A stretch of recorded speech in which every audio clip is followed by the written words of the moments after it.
You would think that everyone would want to become excellent. But this is not so. Many Filipinos are happy with okay na or pwede na ba? Yan. Sociologists might say that our colonization made us feel inferior as a culture. Bakit ganyan ang Pilipino? Basta pwede na, pwede, ganyan na lang ang trabaho niya. Hindi niya dinadagdagan para nakahanga-hanga ang resulta. Basta pwede na pumasa, pwede na, okay na.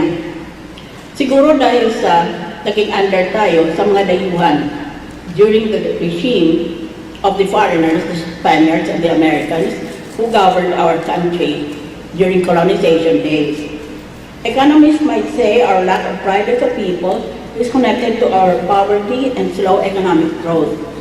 Iba naman sabi nila, siguro kaya ganyan, na parang hindi pinagmamalaki ng Pilipino ang sarili niyang bansa, sarili niya, dahilan sa mahirap lang tayong bansa. Psychologists might say that unlike parents in the other cultures, Filipino parents might really push their children to achieve. Well, they might say that, but I don't think so.